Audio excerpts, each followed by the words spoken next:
আসসালামু আলাইকুম। এই অসম্ভব সুন্দর যে গেট দিয়ে আমরা প্রবেশ করব, এটি হচ্ছে একটি পার্কের গেট। আর এই পার্কের নাম হচ্ছে আল হায়াত লেক পার্ক। পার্কটা যেমন সুন্দর, তার থেকেও বেশি সুন্দর এই গেটটা। এখানে আপনি যতগুলা টাওয়ার দেখতেছেন, এখানে প্রায় 22টা টাওয়ার হবে।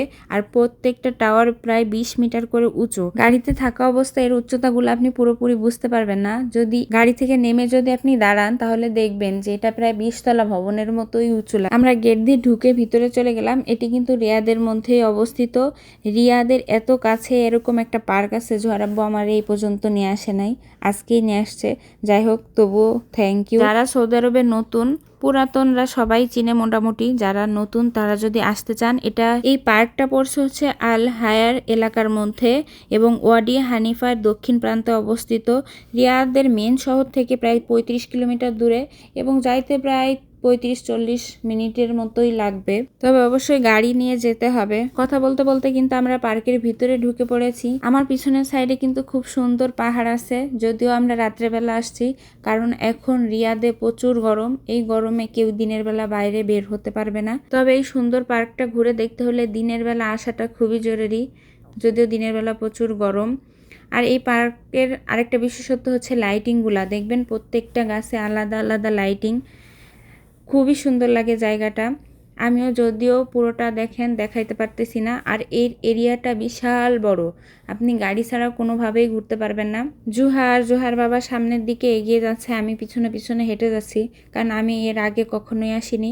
জোহার বাবা এসেছে, তো তার পিছনে পিছনেই আমাকে যেতে হবে। দেখি সে কোথায় নিয়ে যায়।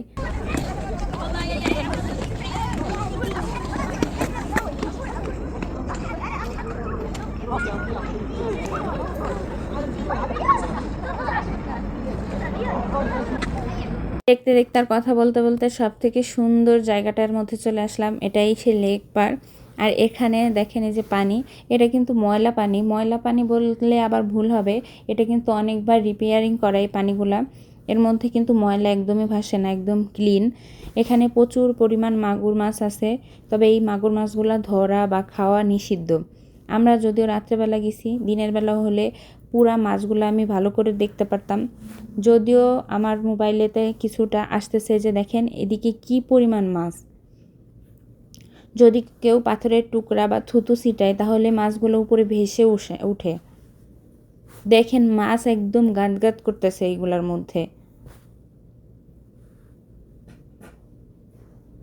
এখানে অনেক বড় বড় মাগুর মাছও আমি দেখছি, যদিও ক্যামেরার মধ্যে এত সুন্দরভাবে আসতেছে না। এটা ওই লেকের ঝর্ণা, যদিও ঝর্ণাটা অনেক উঁচা না, তবুও মোটামুটি সুন্দরী। রিয়াদের মতো একটা জায়গায় পানি লেক পাওয়া, এটা একটা ভাগ্যের ব্যাপারই। এই ঝর্ণা দিয়েও কিন্তু প্রচুর মাছ আসতেছে, আমরা মাছগুলা দেখতেছিলাম, আমি ধরার চেষ্টা করতেছিলাম। এখানে অনেকেই এই মাছগুলা ধরার চেষ্টা করতেছিল, তবে এখানকার মাছ ধরা বা খাওয়া এগুলা নিষিদ্ধ। যদিও কেউ মাছ ধরে নিয়ে যাবে না, এমনি শখের বশেই ধরতেছিল। যদিও আমরা রাত্রের বেলা আসছি, তবুও জায়গাটা আমার অনেক ভালো লেগেছে। দিনের বেলা আসলে সবকিছু ভালোভাবে দেখতে পারতাম, কিন্তু গরমে থাকতে পারতাম না, এজন্য হচ্ছে রাত্রেবেলায় আসা। আমিও একটা মাগুর মাছ ধরতে চেষ্টা করতেছিলাম। দেখেন তো, একদম হাতের কাছে যদি এভাবে মাছ ঘোরাঘুরি করে, কার না ধরতে ইচ্ছা করে। যদিও মাছগুলো অনেক চতুর। সবাই বলতেছিল এখানে শুধু মাগুর মাছই আছে, আর অন্য কোনো মাছ নাই, কিন্তু আমি এর ফাঁকেও ছোট ছোট মাছ দেখেছি। কিন্তু ওরা সবাই তর্ক করতেছিল যে এখানে আর কোনো মাছ নেই।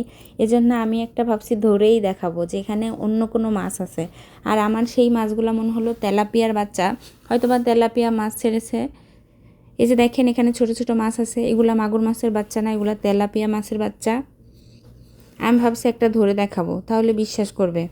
মাছগুলা খুবই দুষ্টু, ধরা দিতে চায় না। ওরা বুঝতেছে না যে আমরা ওদেরকে নিয়ে যাব না, একটু ধরা দিলে কি হয়। অনেক কষ্টের পর একটা মাছ ধরছি। এই যে দেখেন, এটা কি মাগুর মাছের বাচ্চা? এটা কিন্তু তেলাপিয়া মাছের বাচ্চা। তো মাছটা আমরা নিব না, মারবো না, ছেড়ে দিলাম। জলজ প্রাণী জলেই সুন্দর। এই যে দেখেন কি পরিমাণ ছোট ছোট মাছ, এগুলা কিন্তু সব তেলাপিয়া মাছের বাচ্চা। নিশ্চয় এখানে বড় বড় তেলাপিয়া মাছও আছে, নাহলে এত ছোট ছোট তেলাপিয়া মাছ এখানে থাকার কথা না। এইগুলা যদি একটা জালি বা চালন নিয়ে আসা যায়, এগুলা যে কত মাছ ধরা যায়। আমার মনে হচ্ছিল আমি একটা খেউ দিয়ে মাছগুলা ধরি। আমি পাথরের উপর দিয়ে হাঁটতেছিলাম, আমার পায়ের পাশ দিয়ে কিন্তু মাছগুলা যাচ্ছিল।